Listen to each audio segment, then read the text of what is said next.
November 10, 1975. Deep waters. The freighter SS Edmund Fitzgerald sank in the eastern portion of Lake Superior, approximately 17 miles north-northwest of Whitefish Point, Michigan. The ship carried a full cargo of taconite pellets, and all 29 crew members were lost. The vessel, launched in 1958, was one of the largest on the Great Lakes. It departed from Superior, Wisconsin, bound for Detroit, Michigan, when it encountered a rapidly intensifying November gale. The final radio message from her captain, Ernest M. McSorley, was, "We are holding our own." Shortly thereafter, the ship disappeared beneath the waves, with no formal distress call and no survivors. Investigations conducted by the National Transportation Safety Board and the United States Coast Guard determined that the most probable cause was a sudden, catastrophic loss of buoyancy and stability due to massive flooding of the cargo hold. This failure was likely triggered by damaged hatch covers that allowed water to enter during the severe storm. The ship had been running at reduced speed, carrying a heavy load, and facing extreme conditions that reduced its freeboard.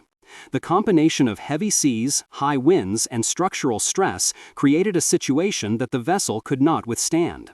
The storm on Lake Superior that night produced winds exceeding 40 knots and waves averaging over 20 feet, with some cresting above 35 feet.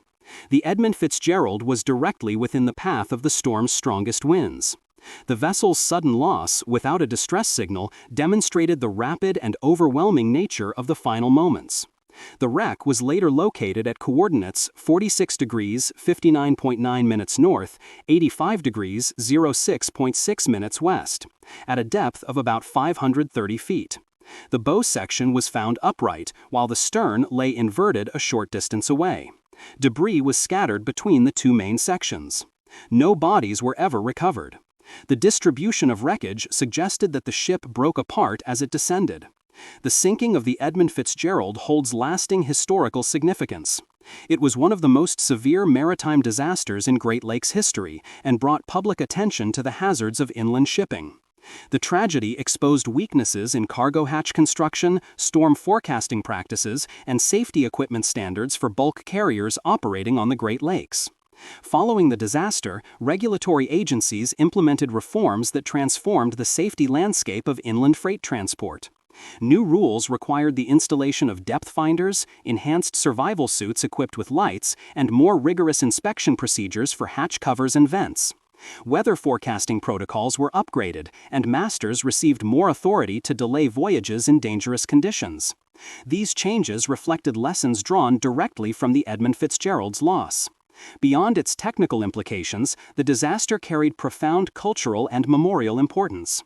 The ship's bell was recovered from the lake in 1995 and preserved as a memorial to the crew. Annual ceremonies are held at the Great Lakes Shipwreck Museum at Whitefish Point to honor the 29 sailors who perished. The wreck site is treated as a maritime grave, with strict protection against disturbance. The event also became a symbol of the Great Lakes' harsh conditions, representing the perils faced by mariners who navigated these vast inland waters. For the maritime community, it remains a case study in the interaction of weather, engineering, and human judgment under extreme circumstances. The story of the Edmund Fitzgerald illustrates the necessity of continuous safety oversight in maritime commerce. In the broader context of American history, the November 10, 1975 sinking of the Edmund Fitzgerald serves as a pivotal moment. It marked the end of an era in Great Lakes shipping and sparked advances that improved the resilience of future vessels. The tragedy continues to remind mariners and historians of the power of nature and the fragility of even the most formidable ships. For enthusiasts of historical ephemera, visit history-collectors.com to find collectibles that might complement your collection.